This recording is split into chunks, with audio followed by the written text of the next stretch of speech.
ನಮಸ್ಕಾರ. ದೂರದರ್ಶನದ ಚಂದನ ವಾಹಿನಿಯ ಸಮಸ್ತ ವೀಕ್ಷಕರಿಗೂ ಚಂದದ ಬೆಳಗು ಕಾರ್ಯಕ್ರಮಕ್ಕೆ ಪ್ರೀತಿಪೂರ್ವಕವಾದ ಸ್ವಾಗತ. ನಮ್ಮ ಪರಂಪರೆ ಹೆಣ್ಣಿಗೆ ಮಾತೃಸ್ಥಾನವನ್ನು ಪ್ರತಿಷ್ಠಾಪಿಸಿ ಗೌರವಿಸುತ್ತಾ ಬಂದಿದ್ದಾರೆ. ಹೆಣ್ಣು ಸಮಾಜದ ಪ್ರಕೃತಿಯ ಪ್ರತೀಕ. ಯಾವ ಸಮಾಜ ಹೆಣ್ಣಿಗೆ ಗೌರವ, ಆದರ, ಅಭಿಮಾನಗಳನ್ನು ನೀಡುವುದಿಲ್ಲವೋ ಅದು ಅಸಂಸ್ಕೃತ ಸಮಾಜ ಎನ್ನುವುದು ಒಂದು ಪ್ರತೀತಿ. ಹಾಗೆಯೇ ಇಂದಿನ ಆಧುನಿಕ ರಂಗದಲ್ಲಿ ಮಹಿಳೆ ಎಲ್ಲಾ ಕ್ಷೇತ್ರಗಳಲ್ಲೂ ತನ್ನದೇ ಆದ ಪಾತ್ರವನ್ನು ವಹಿಸಿದ್ದಾಳೆ. ಪ್ರಸ್ತುತ ಶ್ರೀಮತಿ ರಾಣಿ ಸತೀಶ್ ರವರು ಕರ್ನಾಟಕ ಸರ್ಕಾರದ ಮಾಜಿ ಕನ್ನಡ ಸಂಸ್ಕೃತಿ ಸಚಿವರಾಗಿ ಮತ್ತು ಹಟ್ಟಿ ಚಿನ್ನದ ಗಣಿಯ ಅಧ್ಯಕ್ಷರಾಗಿ ಮತ್ತು 2ನೇ ಉಪಸಭಾಪತಿಯಾಗಿ ಕಾರ್ಯವನ್ನು ನಿರ್ವಹಿಸಿದ್ದಾರೆ. ಎಲ್ಲ ರಂಗಗಳಲ್ಲಿಯೂ ತಮ್ಮದೇ ಆದಂತಹ ಛಾಪನ್ನು ಮೂಡಿಸಿ ಸರಳ, ಸೌಜನ್ಯ, ಸಜ್ಜನಿಕೆಯ ಸಾಕಾರ ಮೂರ್ತಿಯಾಗಿದ್ದಾರೆ. ಸಂಸ್ಕೃತಿಯ ಚಿಂತಕರಾಗಿ, ವಿಚಾರಶೀಲ, ಕ್ರಿಯಾಶೀಲರಾಗಿ ಅನೇಕ ಕಾರ್ಯಕ್ರಮಗಳನ್ನು ನಿರ್ವಹಿಸುತ್ತಾ ಬಂದಿದ್ದಾರೆ. ಅವರು ಇಂದು ನಮ್ಮ ವೀಕ್ಷಕರಿಗೆ ಬೆಳಗು ಕಾರ್ಯಕ್ರಮದ ಮೂಲಕ ಸಾಕಷ್ಟು ಅವರ ಜೀವನಾನುಭವಗಳನ್ನು ಹಂಚಿಕೊಳ್ಳಲಿದ್ದಾರೆ. ಅವರನ್ನು ವೀಕ್ಷಕರ ಪರವಾಗಿ, ದೂರದರ್ಶನದ ಪರವಾಗಿ ಪ್ರೀತಿಪೂರ್ವಕವಾಗಿ ಸ್ವಾಗತಿಸ್ತಾ ಇದ್ದೇವೆ. ನಮಸ್ಕಾರ. ನಮಸ್ಕಾರ. ತಾವು ಹಲವು ವೈವಿಧ್ಯಮಯ ಕ್ಷೇತ್ರಗಳಲ್ಲಿ ಸಾಧನೆಯನ್ನ ಮಾಡ್ಕೊಂಡು ಬಂದಿದ್ದೀರಿ. ಪ್ರತಿಯೊಬ್ಬರ ವ್ಯಕ್ತಿಯ ಜೀವನದಲ್ಲಿ ಬಾಲ್ಯ ಬಹಳ ಅಮೂಲ್ಯವಾದದ್ದು. ಅಂತಹ ಬಾಲ್ಯವನ್ನು ತಾವು ಹೇಗೆ ಕಳೆದ್ರಿ? ತಮ್ಮ ಕುಟುಂಬದ ಹಿನ್ನೆಲೆ ಹೇಗಿತ್ತು? ದಯಮಾಡಿ ತಿಳಿಸಿ. ಬಾಲ್ಯ ಎಲ್ಲರೂ ಬಾಲ್ಯದಲ್ಲಿ ಆಟ ಪಾಠ, ಶಾಲೆ, ಸಹಪಾಠಿಗಳು, ಮತ್ತೆ ಒಂದು ಪರಿಸರ, ಅವರಿರುವಂತಹ ವಾತಾವರಣ, ಇದನ್ನು ಉಪಯೋಗಿಸ್ಕೊಂಡು ಬೆಳೀತಕ್ಕಂಥ ನಿಟ್ಟಿನಲ್ಲಿ ನಾನು ನಮ್ಮ ಹಳ್ಳಿಯಲ್ಲಿ ಬಾಲ್ಯವನ್ನ ಕಳೆದ ಗ್ರಾಮೀಣ ಪರಿಸರದಲ್ಲಿ ಮತ್ತು ಹಳ್ಳಿಯ ಸೊಗಡನ್ನ ಅನುಭವಿಸುವಂತಹ ಮತ್ತು ಅದೇ ರೀತಿಯಲ್ಲಿ ನನ್ನನ್ನು ನಾನು ತೊಡಗಿಸ್ಕೊಳ್ತಕ್ಕಂಥ ಒಂದು ಹಿನ್ನೆಲೆಯಲ್ಲಿ ನಾನು ಕಳೆಯುವಂತ ಅವಕಾಶ ನನ್ನದಾಗಿತ್ತು. ನಮ್ಮ ತಂದೆ ದಿವಂಗತ ಎಚ್ ಎಂ ಚನ್ನಬಸಪ್ಪನವರು ಸ್ವಾತಂತ್ರ್ಯ ಹೋರಾಟಗಾರರು ಮತ್ತು ಕೃಷಿಕರು ಹಾಗೂ ರಾಜಕೀಯ ಒಂದು ಧುರೀಣರು ಆದಂತಹ ಒಂದು ವ್ಯಕ್ತಿತ್ವವನ್ನು ಹೊಂದಿದಂಥವರು.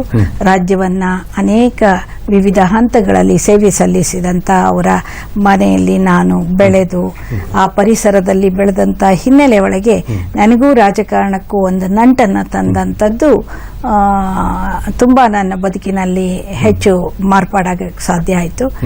ನನಗೆ ನಮ್ಮ ತಾಯಿಯ ಪ್ರೋತ್ಸಾಹ ಮತ್ತು ಅವರ ಒಂದು ಮಾರ್ಗದರ್ಶನ ಹೆಚ್ಚಿನ ಒಂದು ಅವಕಾಶನ ಹೊಂದತಕ್ಕಂಥ ಒಂದು ರೀತಿಯನ್ನ ಬೆಳೆಸ್ಕೊಳ್ಳೋದಕ್ಕೆ ತುಂಬಾ ಸಹಕಾರಿಯಾಯಿತು ಅಂತ ಹೇಳೋದಕ್ಕೆ. ತಂದೆಯವರು ಸ್ವತಂತ್ರ ಹೋರಾಟಗಾರರಾಗಿದ್ರು ಅಂತ ಅವರ ಅನುಭವಗಳು ಆಗ ತಾವು ಬಾಲ್ಯದಲ್ಲಿದ್ದಾಗ ಯಾವ್ಯಾವ ವ್ಯಕ್ತಿಗಳು ತಮ್ಮ ಮನೆಗೆ ಬರ್ತಾ ಇದ್ರು ತಂದೆಯವರ ಒಡನಾಟಕ್ಕೆ?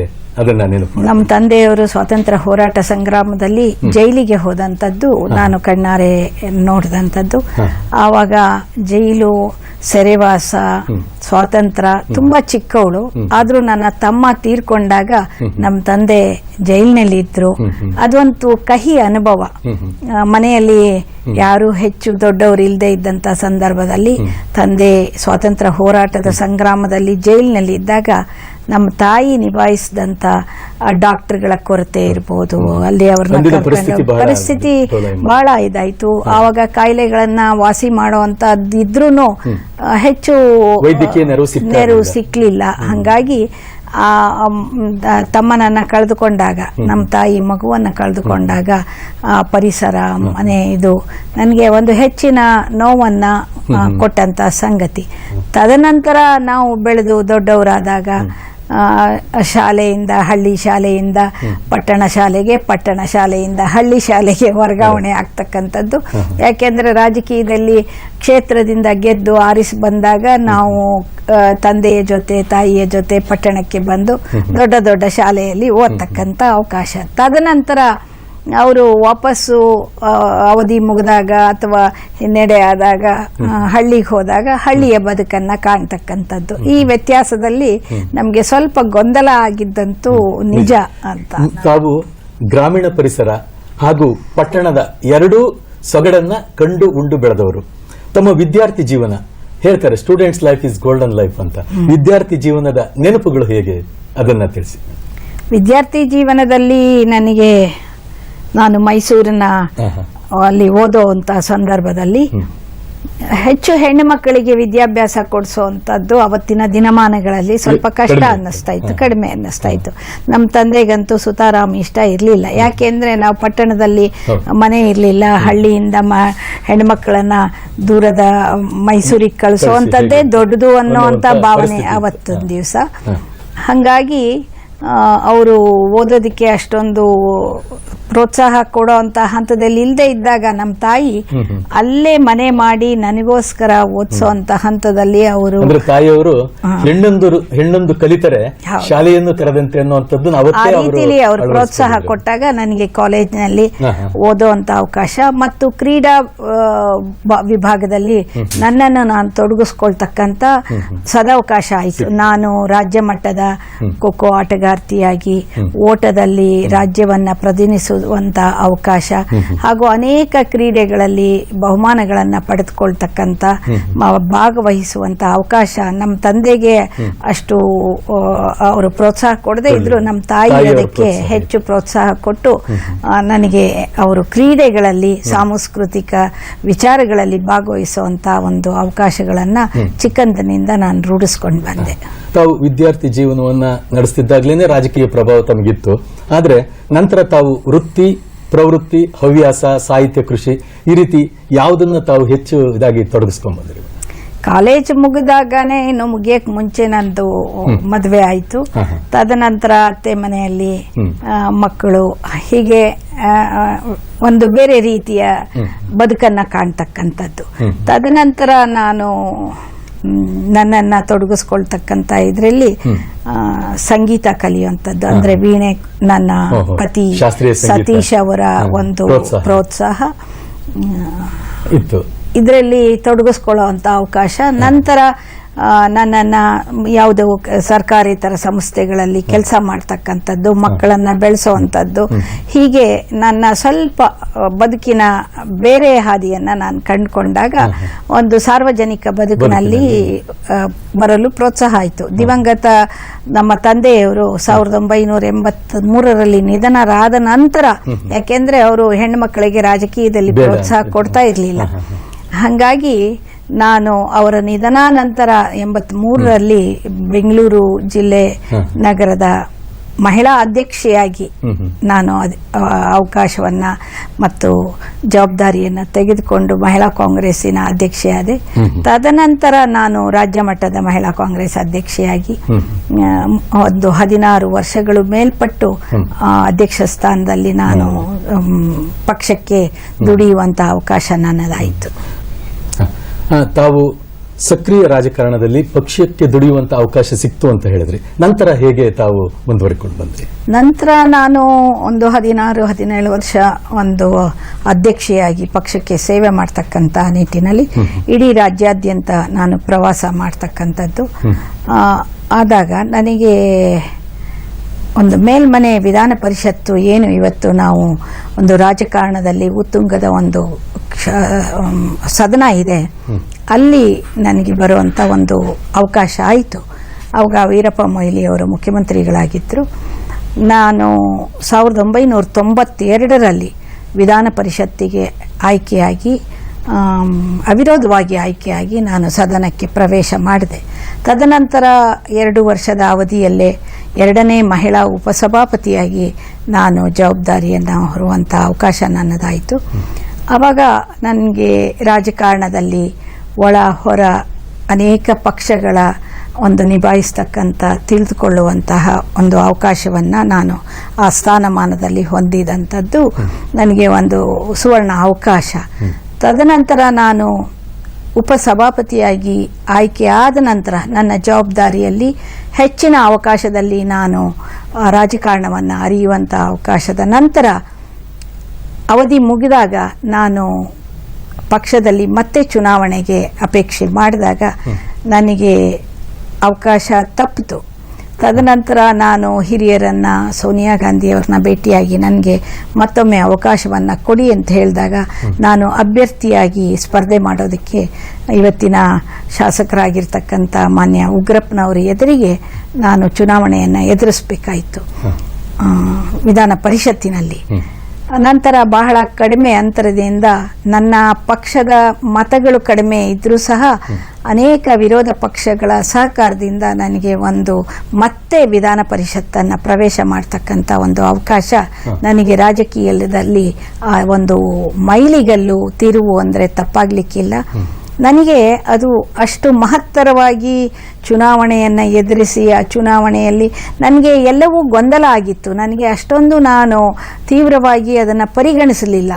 ನಂತರ ನನಗೆ ಅದು ಯಾವ ರೀತಿಯಲ್ಲಿ ಚುನಾವಣೆ ಆಯಿತು, ನಾನು ಮತ್ತೆ ಆರಿಸಿ ಬಂದೆ ಅನ್ನುವಂಥದ್ದು ನನಗೇ ಒಂದು ರೀತಿಯ ಸೋಜಿಗ ಅನ್ನುವಂಥದ್ದನ್ನು ನಾನು ಅನುಭವಿಸಿದಂಥದ್ದು. ತದನಂತರ ಎಸ್.ಎಂ. ಕೃಷ್ಣ ಅವರು ಮುಖ್ಯಮಂತ್ರಿ ಆದರು. ಮಹಿಳೆಯರಿಗೆ 4 ಜನ ಸಚಿವ ಸ್ಥಾನವನ್ನು ಕೊಡ್ತಕ್ಕಂಥ ಒಂದು ಅವಕಾಶವನ್ನು ನಾವು ಹೊಂದಿದ್ವಿ.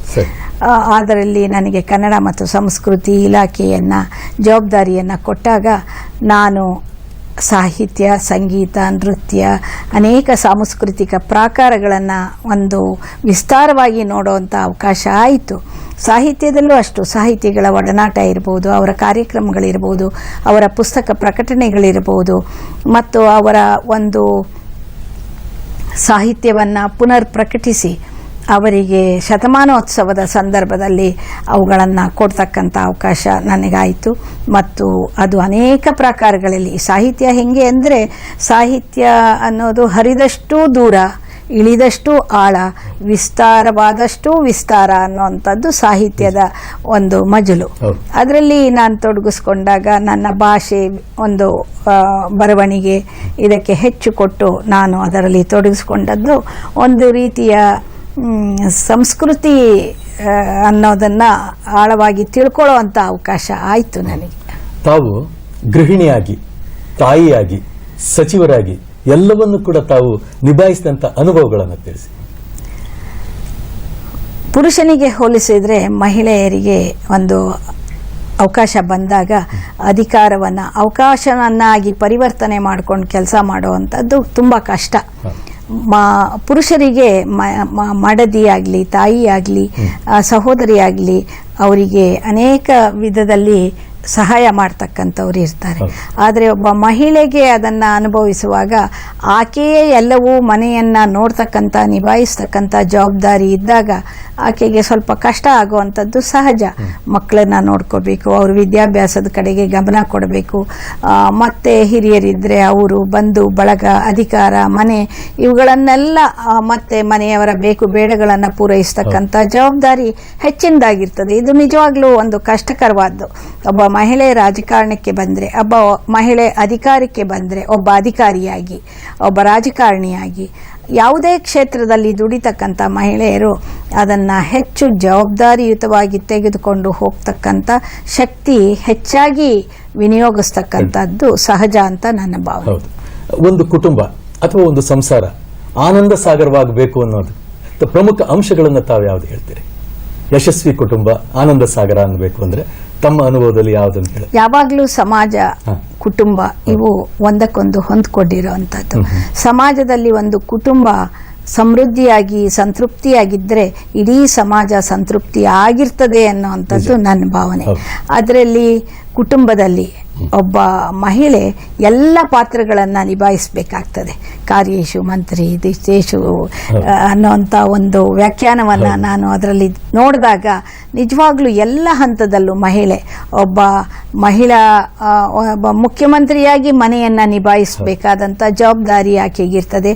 ಸಹಕಾರಿ ಸಚಿವೆಯಾಗಿ, ಸಾಂಸ್ಕೃತಿಕ ಸಚಿವೆಯಾಗಿ, ಶಿಕ್ಷಣ ಸಚಿವೆಯಾಗಿ, ಆರ್ಥಿಕ ಸಚಿವೆಯಾಗಿ ಆಕೆ ಮನೆಯನ್ನು ನಿಭಾಯಿಸ್ತಕ್ಕಂಥ ಶಕ್ತಿ ಮಹಿಳೆಗೆ ಜವಾಬ್ದಾರಿ ಇರ್ತದೆ. ಆ ನಿಟ್ಟಿನಲ್ಲಿ ಆಕೆ ಅದನ್ನು ಸಮರ್ಥವಾಗಿ ನಿಭಾಯಿಸಿದಾಗ ಒಂದು ಸಮರ್ಥ ಸಮಾಜವನ್ನು, ಸುಸಂಸ್ಕೃತ ಸಮಾಜವನ್ನು ನಾವು ಅಲ್ಲಿ ಕಾಣಲಿಕ್ಕೆ ಅವಕಾಶ ಆಗ್ತದೆ. ಆದ್ದರಿಂದ ಇವತ್ತು ಅನೇಕ ಕಹಿ ಘಟನೆಗಳನ್ನು ನಾವು ಸಮಾಜದಲ್ಲಿ ನೋಡಬಹುದು, ಒಳ್ಳೆಯದನ್ನು ಸಮಾಜದಲ್ಲಿ ನೋಡಬಹುದು. ಇದೆಲ್ಲದರ ಜವಾಬ್ದಾರಿಯನ್ನು ಹೆಚ್ಚು ಮಹಿಳೆ ಹೊರಬೇಕಾಗ್ತದೆ. ಆ ಹಿನ್ನೆಲೆ ಒಳಗೆ ನಾವು ಅದನ್ನು ಕಾಣ್ತೀವಿ ಅನ್ನೋದನ್ನು ನಾವು ಗಮನ ಹರಿಸಬೇಕು. ಇದರಲ್ಲಿ ಮಹಿಳೆಯರ ಜವಾಬ್ದಾರಿ ಹೆಚ್ಚು ಅಂತ ನನ್ನ ಭಾವನೆ.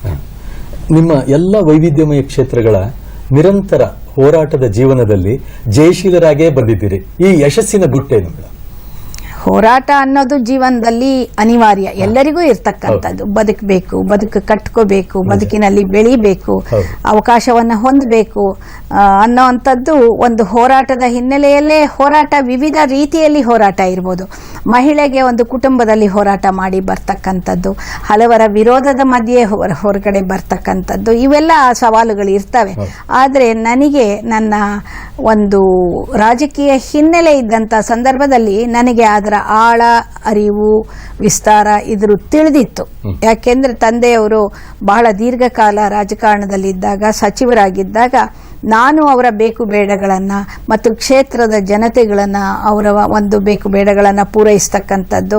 ಮತ್ತು ಅನೇಕ ಹಿರಿಯರು, ನೀವು ಆವಾಗಲೇ ಕೇಳಿದ್ರು ಯಾರ್ಯಾರು ಬರ್ತಾ ಇದ್ರು ಅಂತ ಹೇಳಿ, ನಾನು ಇವತ್ತು ದಿವಂಗತ ದೇವರಾಜ ಅರಸ್ ಅವರು, ಕೆಂಗಲ್ ಹನುಮಂತಯ್ಯನವರು, ಬಿ ಡಿ ಜತ್ತಿ ಅವರು, ಕಡದಾಳ್ ಮಂಜಪ್ಪನವರು ಮತ್ತು ನಮ್ಮ ರಂಗನಾಥ್ ಅವರು, ಮಾನ್ಯ ಹಿರಿಯರಾದಂಥ ದೇವೇಗೌಡರು ಸಹ ಅನೇಕ ಸಲ ಬಂದಂಥವ್ರು, ನಂಜೇಗೌಡರು, ಚಂದ್ರೇಗೌಡರು, ಆಮೇಲೆ ನಿಜಲಿಂಗಪ್ಪನವರು, ಹೀಗೆ ಹಲವಾರು ಹಿರಿಯರನ್ನ ನಾನು ಹತ್ತಿರದಿಂದ ನೋಡ್ತಕ್ಕಂಥ, ಅವ್ರ ಜೊತೆ ಒಡನಾಟ ಇಟ್ಕೊಟ್ಟಂಥ ಅವಕಾಶ ನನ್ನದಾಗಿತ್ತು. ಆ ನಿಟ್ಟಿನಲ್ಲಿ ನಾನು ಅವರೆಲ್ಲರನ್ನ ಹತ್ತಿರ ಕಾಣ್ತಕ್ಕಂಥದ್ದು, ಅವರ ನಡೆ ನುಡಿ ಇವುಗಳನ್ನು ನೋಡಿದಾಗ ರಾಜಕಾರಣ ನನಗೆ ದೂರ ಏನಿಲ್ಲ, ಹತ್ರ ಅನ್ನೋಂಥ ಭಾವನೆ ಇತ್ತು. ಹಾಗೆ ಮಹಿಳೆಯರ ಸವಾಲುಗಳು, ಹೋರಾಟಗಳು, ಮಹಿಳಾ ಜಾಗೃತಿ ಇವು ನಿರಂತರವಾಗಿ ಬಂದಂಥದ್ದು. ಜೊತೆಗೆ ಅಂತರ್ಜಾತೀಯ ವಿವಾಹಗಳು, ಇಂಥವೆಲ್ಲ ಒಂದು ರೀತಿ ಗೊಂದಲದ ಗೂಡಾಗಿದೆ.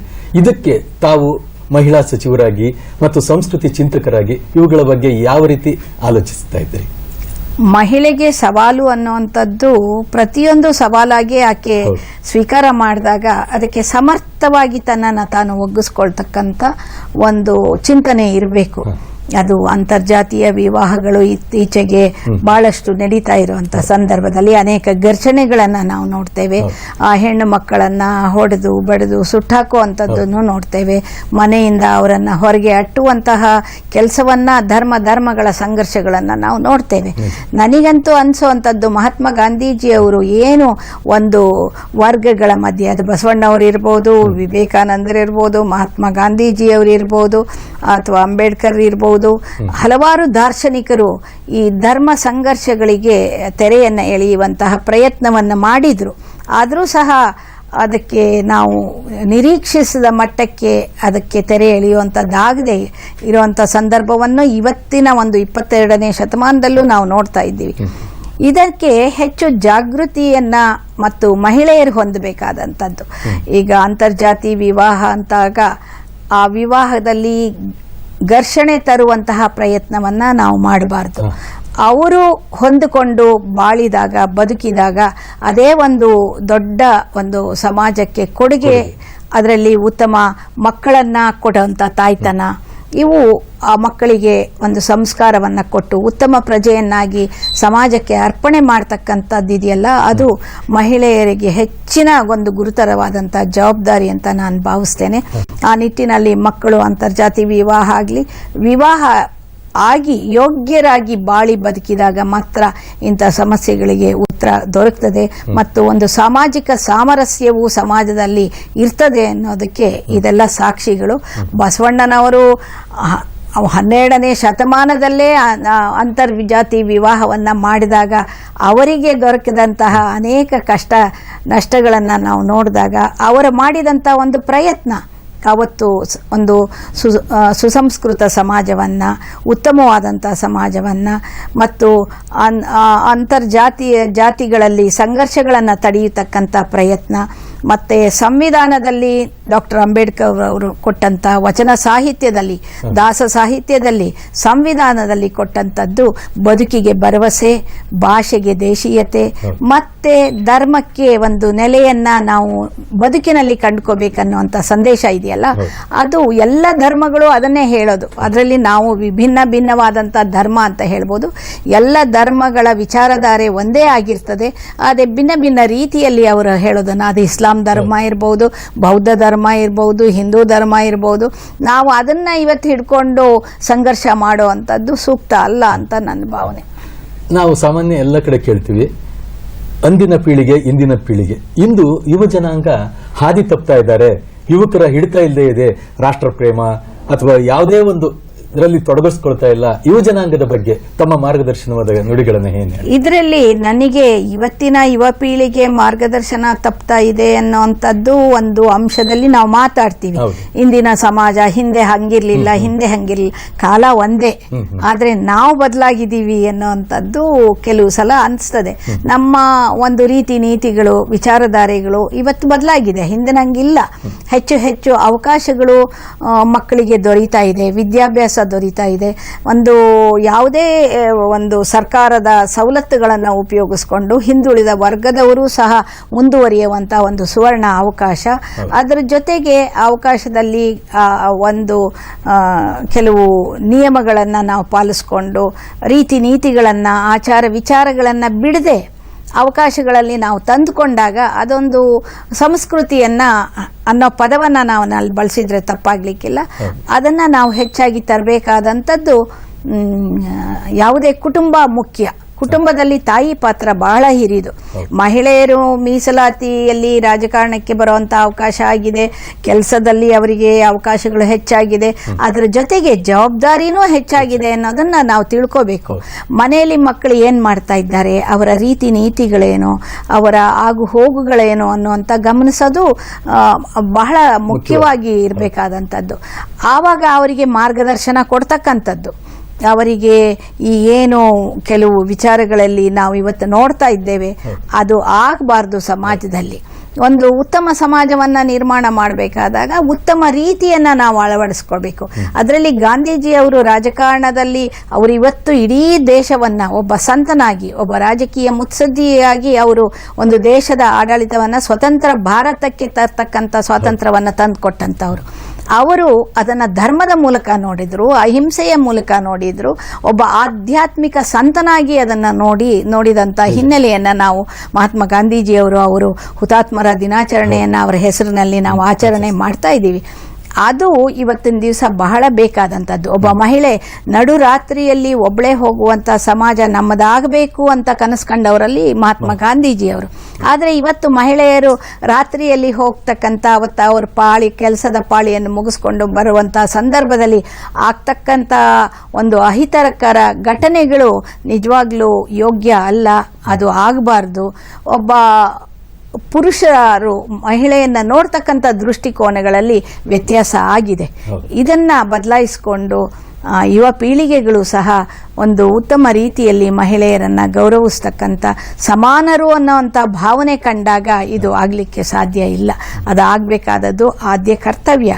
ಅದರಲ್ಲಿ ಪ್ರೀತಿ ಮಾಡೋ ಅಂಥದ್ದು ತಪ್ಪು ಅಂತ ಹೇಳೋದಲ್ಲ, ಅದಕ್ಕೊಂದು ರೀತಿ ನೀತಿ ಇದೆ, ಆಚಾರ ವಿಚಾರ ಇದೆ. ಅವುಗಳನ್ನು ಎಲ್ಲೇ ಮೀರಿದಾಗ ಅದು ಮಹಿಳೆಗೆ ಹೆಚ್ಚು ನಷ್ಟ ಆಗ್ತಕ್ಕಂಥದ್ದು. ಪುರುಷ ನಿಭಾಯಿಸ್ಕೊಂಡು ಅವರು ಅದನ್ನ ತಪ್ಪಿಸ್ಕೋಬಹುದು, ಆದರೆ ಮಹಿಳೆಗೆ ಪ್ರಕೃತಿ ದತ್ತವಾಗಿ ಅನೇಕ ರೀತಿಯಲ್ಲಿ ಅವಳ ಜವಾಬ್ದಾರಿಯನ್ನು ಹೊರಬೇಕಾದಂಥ ಸಂದರ್ಭದಲ್ಲಿ ಇದನ್ನ ಮಹಿಳೆಯರು ಸಹ ಒಂದು ರೀತಿಯ ಎಚ್ಚರಿಕೆಯಲ್ಲಿ ತಮ್ಮ ಜೀವನವನ್ನು ತೆಗೆದುಕೊಂಡು ಹೋದಾಗ ಇಂತಹಕ್ಕೆ ನಾವು ತೆರೆ ಎಳಿಬಹುದೇ ಹೊರತು ಸರ್ಕಾರ, ಪೊಲೀಸ್ನವರು, ಸಂವಿಧಾನದಲ್ಲಿ ಇರ್ತಕ್ಕಂಥದ್ದನ್ನೇ ಬದುಕಿನಲ್ಲಿ ಇರ್ತಕ್ಕಂಥದ್ದು ಇವೆಲ್ಲ ಏನು ಇಲ್ಲದೆ ಏನಿಲ್ಲ. ಆದರೆ ನಾವು ಬದುಕೋ ರೀತಿಯಲ್ಲಿ ಅದನ್ನ ಅಳವಡಿಸ್ಕೊಂಡಾಗ ಮಾತ್ರ ಅದಕ್ಕೆ ಉತ್ತರ ಕಾಣಬಹುದೇ ಹೊರತು ಒಬ್ಬೊಬ್ಬರಿಗೆ ಒಂದೊಂದು ಪೊಲೀಸ್ ಅಂತ ಹಾಕೋದಕ್ಕೂ ಕಷ್ಟ ಆಗ್ತದೆ. ಪೊಲೀಸ್ನವರ ನಿಯಂತ್ರಣದಲ್ಲಿ ಬದುಕುವಂತಹ ಬದುಕು ನಮಗೆ ಬೇಕಾ? ನಮ್ಮ ಸಂಸ್ಕೃತಿಗೆ ಅದಕ್ಕೆ ಬೇಕಾ? ಸಂಸ್ಕೃತಿಯ ಅಡಿಯಲ್ಲಿ ಬದುಕುವಂತ ಬದುಕು ನಮಗೆ ಬೇಕೇ ಹೊರತು ಒಂದು ಪೊಲೀಸರ ಆಡಳಿತದ ಒಳಗೆ ನಾವು ಬದುಕುವಂತ ಪರಿಸ್ಥಿತಿ ಯಾವತ್ತೂ ಯಾವ ಸಮಾಜಕ್ಕೂ ಬೇಕಾಗಿಲ್ಲ. ಅದು ಅಂತ ಸುಸಂಸ್ಕೃತ ಸಮಾಜ ರಚನೆ ಆಗ್ಬೇಕಾದ್ರೆ ಕುಟುಂಬದಿಂದ ಆಗ್ಬೇಕು ಅದು, ಮತ್ತು ತಾಯ್ತನದ ಒಂದು ಮಾರ್ಗದರ್ಶನದಿಂದ ಅದು ಹೆಚ್ಚು ಆಗ್ಬೇಕು ಅನ್ನುವಂಥದ್ದು ನನ್ನ ವಿಚಾರ. ಆವಾಗ ಯುವಕರು ಸುಸಂಸ್ಕೃತರಾಗಿ ನಡೆಯಕ್ಕೆ ಸಾಧ್ಯ. ಸ್ವಲ್ಪ ತಪ್ತಾರೆ, ತಪ್ಪಲ್ಲ ಅಂತಲ್ಲ, ಅದಕ್ಕೊಂದು ಕಡಿವಾಣ ಇರ್ತದೆ, ತಾಯಿ ಅನ್ನೋ ಭಯ ಇರ್ತದೆ, ಮನೆಯಲ್ಲಿ ದೊಡ್ಡವರು ಅವ್ರು ಏನ್ ಹೇಳ್ತಾರೆ ಅನ್ನೋದ್ರ ಬಗ್ಗೆ ಒಂದ್ ಸ್ವಲ್ಪ ಅರಿವಿರ್ತದೆ. ಅಂಥದ್ರಲ್ಲಿ ಅವರನ್ನ ತೀಡುವಂತ ಕೆಲಸವನ್ನ ಒಬ್ಬ ಮಗ ಆಗ್ಲಿ ಮಗಳಾಗ್ಲಿ ನೀನ್ ಮಾಡ್ತಾ ಇರೋದು ತಪ್ಪು ಅಂತ ಹೇಳ್ತಕ್ಕಂಥ ತಾಯ್ತನ ಇದೆಯಲ್ಲ, ಅದು ಬಹಳ ಮುಖ್ಯ. ಇವತ್ತಿನ ದಿನಮಾನಗಳಲ್ಲಿ ತಾಯಂದಿರು ಕೆಲಸಕ್ಕೆ ಹೋಗ್ತಾರೆ, ಮಕ್ಕಳು ಅವರಾಗೆ ಅವ್ರು ಬೆಳೀತಾ ಇದ್ದಾರೆ, ಅವರಿಗೆ ಮಾರ್ಗದರ್ಶನ ಮಾಡ್ತಕ್ಕಂಥ ಪರಿಸರ ಇಲ್ಲ. ಅಜ್ಜಿ ತಾತ ವೃದ್ಧಾಶ್ರಮಕ್ಕೆ ಹೋಗ್ತಾರೆ. ಇಂಥ ಪರಿಸ್ಥಿತಿಗಳನ್ನು ನಾವು ಕಾಣ್ತಾ ಇದ್ದೇವೆ. ಇಲ್ಲಿ ಆ ಮಕ್ಕಳಿಗೆ ನೀವು ಹೋಗ್ತಾ ಇರೋ ದಾರಿ ಸರಿಯಾ ತಪ್ಪ ಅಂತ ಹೇಳೋ ಅಂತ ಮಾರ್ಗದರ್ಶಕರಿಲ್ಲ. ಅದರಲ್ಲೂ ಮಹಿಳೆಯರು ತಮ್ಮ ಒಂದು ಜವಾಬ್ದಾರಿಯಲ್ಲೂ ಇದನ್ನು ಗಮನಿಸದೇ ಇದ್ದರೆ ಎಲ್ಲೋ ಸಮಾಜ ಹಳಿ ತಪ್ತಾ ಇದೆ. ನಾವು ಮಹಿಳೆಯರು ಜವಾಬ್ದಾರಿಯನ್ನು ಕಳ್ಕೊತಾ ಇದ್ದೀವಿ. ನಮ್ಮಿಂದ ಇಂಥ ಒಂದು ವಿಚಾರಗಳು ಸಮಾಜದಲ್ಲಿ ಬರ್ತಾ ಇದೆ ಅನ್ನೋ ಒಂದು ಜವಾಬ್ದಾರಿ ನಮಗೆ ಆಗಬೇಕು. ತಾವು ಸಜ್ಜನಿಕೆಯ ಉತ್ತಮ ರಾಜಕಾರಣಿ ಅನ್ನುವಂಥದ್ದನ್ನ ನಾವೆಲ್ಲ ಕಡೆ ಕೇಳಿದ್ವಿ. ತಮಗೆ ಆದರ್ಶರಾಗಿ ನನ್ನ ಅನಿಸಿಕೆಯ ಪ್ರಕಾರ ಲಾಲ್ ಬಹದ್ದೂರ್ ಶಾಸ್ತ್ರಿ ಇರ್ಬೋದು, ಕಡಿದಾಳ್ ಮಂಜಪ್ಪನವರು ಇರ್ಬೋದು, ಇವರೆಲ್ಲ ಆದರ್ಶ ತತ್ವಗಳನ್ನ ಜೀವನದಲ್ಲಿ ಅಳವಡಿಸಿಕೊಂಡಂತಹ ದೊಡ್ಡ ಮಹಾನ್ ಪುರುಷರು. ತಾವು ಅದನ್ನ ಏನಾದರೂ ಆದರ್ಶವಾಗಿ ತಗೊಂಡ್ರ ಹೇಗೆ? ಅಲ್ಲ, ರಾಜಕಾರಣ ಅಂದ್ರೆ ಅದರಲ್ಲಿ ಇರೋರೆಲ್ಲ ಭ್ರಷ್ಟರು ಅನ್ನೋಂಥ ಭಾವನೆ ಸಲ್ದು, ಅದಾಗಬಾರ್ದು. ಈಗ ದೇಶ ಅನೇಕ ದಾರ್ಶನಿಕರಿಗೆ, ರಾಜಕಾರಣಿಗಳಿಗೆ, ರಾಷ್ಟ್ರಭಕ್ತರಿಗೆ ಜನ್ಮ ಕೊಟ್ಟಂತ ದೇಶ ನಮ್ದು. ಮತ್ತು ಆಧ್ಯಾತ್ಮಿಕ ಚಿಂತನಕಾರರಿಗೂ ನಮ್ಮ ದೇಶದ ಒಂದು ಚಿಂತಕರು ಬೇರೆ ದೇಶಗಳಿಗೆ ಮಾರ್ಗದರ್ಶಕರಾಗ್ತಕ್ಕಂಥ ಶಕ್ತಿಯನ್ನ ಹೊಂದಿರತಕ್ಕಂಥವ್ರು ನಮ್ಮ ದೇಶದಲ್ಲಿ ಈಗಾಗಲೇ ಹುಟ್ಟಿ ಅವರು ಹೋಗಿರ್ತಕ್ಕಂಥ ಇತಿಹಾಸ ನಮ್ಮಲ್ಲಿ ಇದೆ. ಅಂಥ ಪರಂಪರೆಯಲ್ಲಿ ಬಂದಿರತಕ್ಕಂಥ ಒಂದು ಭಾರತದ ಇತಿಹಾಸ, ಸಂಸ್ಕೃತಿ, ಇದರಲ್ಲಿ ನಾವು ಆದರ್ಶವಾಗಿ ನಾವು ನೋಡುವಂಥ ಜನ ನಮಗೆ ಬಹಳಷ್ಟು ಜನ ಸಿಗ್ತಾರೆ. ಇವತ್ತು ರಾಜಕಾರಣದಲ್ಲಿ ತಗೊಂಡ್ರೆ ನಮ್ಮ ಕಡಿದಾಳ್ ಮಂಜಪ್ಪನವ್ರು ಇರ್ಬೋದು, ಲಾಲ್ ಬಹದ್ದೂರ್ ಶಾಸ್ತ್ರಿ ಅವರು ಇರ್ಬೋದು, ಅನೇಕರು ನಮಗೆ ಯಾಕೆ ಇಮಾದ್ ನಿಜಲಿಂಗಪ್ಪನವ್ರು ಇರ್ಬೋದು, ಮತ್ತೆ ಇವರುಗಳನ್ನ ನಾನು ನೋಡಿದಾಗ ಹೆಸರು ಹೇಳ್ತಾ ಇದ್ರೆ ತುಂಬಾ ಇದಾಗ್ತದೆ. ಅವರು ತುಂಬಾ ಆದರ್ಶವಾಗಿ, ಮಹಾತ್ಮ ಗಾಂಧೀಜಿಯವರು ಸಹ ಅದನ್ನ ಒಂದು ಯಾವ ತರ ಮಹಾತ್ಮ ಅಂತ ಅನ್ನಿಸ್ಕೊಳ್ಳೋದು ಬಹಳ ಕಷ್ಟ. ಅಂತವರು ಒಬ್ಬ ಸಾಧಾರಣ ಸಂತನಿಗೆ ನಾವು ಮಹಾತ್ಮ ಅನ್ನುವಂತಹ ಎತ್ತರದ ಸ್ಥಾನವನ್ನು ಕೊಟ್ಟದ್ದ ಹಿನ್ನೆಲೆ ನಾವು ನೋಡಿಕೊಂಡಾಗ ಅಂತಹ ರಾಜಕಾರಣ ನಮಗೆ ಇವತ್ತು ಧರ್ಮದಲ್ಲಿ ನಾವು ರಾಜಕಾರಣವನ್ನು ತರಬೇಕು, ರಾಜಕಾರಣದಲ್ಲಿ ಧರ್ಮವನ್ನು ನೋಡಬೇಕು ಅನ್ನೋವಂಥದ್ದು ಬಹಳ ಮುಖ್ಯ. ಇವತ್ತು ಒಂದೇ ಒಂದು ಉದಾಹರಣೆ ನಾನು ಇವತ್ತು ಹಂಚ್ಕೊಳ್ಳೋದು ಅಂದರೆ, ಕಡಿದಾಳ್ ಮಂಜಪ್ಪನವರು ಒಬ್ಬ ಮಾಜಿ ಮುಖ್ಯಮಂತ್ರಿಯಾಗಿದ್ದರು. ಇವರೆಲ್ಲರೂ ನಾನು ಬಹಳ ಹತ್ತಿರದಿಂದ ಇವರು ಲಾಲ್ ಬಹದ್ದೂರ್ ಶಾಸ್ತ್ರಿ ಅವರು ನಮ್ಮ ಕ್ಷೇತ್ರಕ್ಕೆ ತಂದೆಯವರು ಸಚಿವರಾಗಿದ್ದಾಗ ಮೈಸೂರಿನ ಮಹಾರಾಜರಿರ್ಬೋದು, ನಮ್ಮ ಶ್ರೀಮತಿ ಇಂದಿರಾ ಗಾಂಧಿಯವರು, ಸೋನಿಯಾ ಗಾಂಧಿಯವರು, ಇವನ್ನೆಲ್ಲ ನಾವು ಹತ್ತಿರದಲ್ಲಿ ನೋಡ್ತಕ್ಕಂಥ ಹಂತದಲ್ಲಿ ನನಗೆ ಕಡಿದಾಳ್ ಮಂಜಪ್ಪನವರು ಸಾಹಿತಿಯೂ ಹೌದು. ಅವರು ಮಾಜಿ ಮುಖ್ಯಮಂತ್ರಿಗಳಾಗಿದ್ದಾಗ ಆವಾಗ ಅವ್ರ ಮಕ್ಕಳು ನಾವು ಎಲ್ಲ ಒಡನಾಟಿಗಳಾಗಿದ್ದಾಗ ಮನೆಗೆ ಹೋಗಿದ್ದಾಗ ಪುಸ್ತಕ ಕೊಟ್ಟರು, ನೋಡು ನನ್ನ ಹೊಸ ಪುಸ್ತಕ ಬರೆದಿದ್ದೀನಿ ಅಂತ ಹೇಳಿ. ನಾನು ತೆಗೆದುಕೊಂಡು ಸ್ವಲ್ಪ ಹೊತ್ತು ಮಾತಾಡಿ ಹೊರಟೆ. ಹುಡುಗಿ ಬಾಯಲ್ಲಿ ಅದರ ಬೆಲೆ 85 ರೂಪಾಯಿ, ಅದನ್ನು ಕೊಟ್ಟು ಹೋಗು ಮಾರಾಯ್ತಿ, ನಾನು ಇದರಿಂದ ನಾನು ಬದುಕು ಕಾಣಬೇಕು, ನಾನು ಇವತ್ತು ಹೋಗಿ ಹೈಕೋರ್ಟ್ನಲ್ಲಿ ಪ್ರಾಕ್ಟೀಸ್ ಮಾಡ್ತೀನಿ, ನನಗೆ ದುಡ್ಡು ಬೇಡವಾ, ನೀನು ಹಂಗೆ ತಗೊಂಡು ಹೋಗ್ಬಿಟ್ರೆ ಅಂತ ಅಂದದ್ ಮಾತು ನಿಜವಾಗ್ಲೂ ನನಗೆ ಒಬ್ಬ ಮಾಜಿ ಮುಖ್ಯಮಂತ್ರಿ ಆಗಿದ್ದವರು ತನ್ನ ಬದುಕಿಗಾಗಿ ಸಾಹಿತ್ಯದ ಮೂಲಕ ಬರೀತೀನಿ, ನಾನು ಕೋರ್ಟಿಗೆ ಹೋಗಿ ಪ್ರಾಕ್ಟೀಸ್ ಮಾಡ್ತೀನಿ ಅಂತ ಹೇಳಿದಂತ ಮಾತು ಇದೊಂದು ಸಂದೇಶ ಅಂತ ಅನ್ಕೊಳ್ಳೋ ಅಂಥದ್ದು. ಅದನ್ನ ಲಾಲ್ ಬಹದ್ದೂರ್ ಶಾಸ್ತ್ರಿ ಅವರಲ್ಲೂ ನಾವು ಕಾಣ್ತೀವಿ, ಅನೇಕ ರಾಜಕಾರಣ ಮುತ್ಸದ್ದಿಗಳಲ್ಲಿ ನಾವು ಕಾಣ್ತೇವೆ. ಅದನ್ನ ನಾನು ಹೆಸರಿಸ್ತಾ ಹೋದರೆ ತುಂಬಾ ದೊಡ್ಡ ಪಟ್ಟಿಯಾಗುತ್ತೆ. ಅದು ಅವರೆಲ್ಲರೂ ನಮಗೆ ಆದರ್ಶ ಆಗಬೇಕು. ಇವತ್ತು ಅಂಥವರನ್ನ ಆದರ್ಶ ಆಗಿಟ್ಕೊಂಡು ನಾವು ಇವತ್ತಿನ ರಾಜಕಾರಣ ಬೇರೆ ಇದೆ. ಅದು ಅಂಥ ಆದರ್ಶಗಳನ್ನೇ ಇಟ್ಕೊಂಡು ರಾಜಕಾರಣ ಮಾಡೋದು ಬಹಳ ಕಷ್ಟ ಇದೆ ಅನ್ನೋದು ಎಲ್ಲರಿಗೂ ಗೊತ್ತಿದೆ. ಪಕ್ಷ ಕಟ್ಟಬೇಕು, ಪಕ್ಷವನ್ನು ಅಧಿಕಾರಕ್ಕೆ ತರಬೇಕು, ಹೀಗೆ ಹಲವಾರು ಸವಾಲುಗಳಲ್ಲಿ ನಾವು ಪ್ರಾಮಾಣಿಕ ರಾಜಕಾರಣವನ್ನ ಮಾಡಿದರೆ ಆಗ್ತದ ಅನ್ನೋವಂಥ ಗೊಂದಲವೂ ರಾಜಕಾರಣಿಗಳಲ್ಲಿ ಇದೆ. ಮುಂದಿನ ಚುನಾವಣೆಗಳಲ್ಲಿ ನಾವು ಹಣ ಖರ್ಚು ಮಾಡದೇ ಇದ್ರೆ ನಾವು ಚುನಾವಣೆಯಲ್ಲಿ ಗೆದ್ದು ಬರ್ಲಿಕ್ಕೆ ಸಾಧ್ಯ ಇಲ್ಲ ಅನ್ನೋ ಸತ್ಯವೂ ಅವರಿಗೆ ಅರಿವಿದೆ. ಆದ್ರೆ ಇದಕ್ಕೆ ಎಲ್ಲಿ ನಾವು ಅಡೆತಡೆ ತರಬೇಕು ಅಂತ ಅಂದ್ರೆ ಮತದಾರರು ಪ್ರಬುದ್ಧರಾಗಬೇಕು. ಜನಗಳು ಪಕ್ಷಗಳಲ್ಲಿ ಇರ್ತಕ್ಕಂಥ ನಂಬಿಕೆಗಳು, ಆ ಪಕ್ಷದ ಪ್ರಣಾಳಿಕೆಗಳಿರ್ತಕ್ಕಂಥ ವಿಚಾರಧಾರೆ ಬಗ್ಗೆ ಅರಿವು ಮೂಡಿಸಿದಾಗ ಮಾತ್ರ ಒಂದು ಪ್ರಜಾಪ್ರಭುತ್ವಕ್ಕೆ ಬೆಲೆ ಬರ್ತದೆ. ಇಲ್ಲದೆ ಇದ್ರೆ ಅದೊಂದು ನಕಲಿ ಪ್ರಜಾಪ್ರಭುತ್ವ ಆಗ್ತದೆ ಅನ್ನೋದಕ್ಕೆ ಇದು ಬಹಳ ಮುಖ್ಯ. ಮತದಾರರನ್ನ ಯೋಗ್ಯರನ್ನ ಆಯ್ಕೆ ಮಾಡಬೇಕು, ಯೋಗ್ಯ ಪಕ್ಷಗಳನ್ನ ಒಂದು ಒಂದು ಅಧಿಕಾರಕ್ಕೆ ತರಬೇಕು ಅನ್ನೋ ವಿಚಾರದಲ್ಲಿ ಇದರ ಅರಿವು ಜಾಗೃತಿ ಬಹಳ ಅವಶ್ಯ. ಗ್ರಾಮೀಣ ಪ್ರದೇಶದಲ್ಲೂ ಇದರ ಬಗ್ಗೆ ಇರಬೇಕು. ಹೆಚ್ಚು ಹೆಚ್ಚು ಜನರು ಇವತ್ತು ಸಕ್ರಿಯವಾಗಿ ಈ ಪಂಚಾಯತ್ ರಾಜ್ನಿಂದ ಮಹಿಳೆಯರಿಗೂ ಅವಕಾಶ ಆಗಿದೆ. ಒಂದು 12-13 ಲಕ್ಷ ಮಹಿಳೆಯರು ಇವತ್ತು ರಾಷ್ಟ್ರದಲ್ಲಿ ಅಧ್ಯಕ್ಷರಾಗಿ, ಉಪಾಧ್ಯಕ್ಷರಾಗಿ, ಸದಸ್ಯರಾಗಿ ಅವಕಾಶಗಳನ್ನು ಹೊಂದಿದ್ದಾರೆ.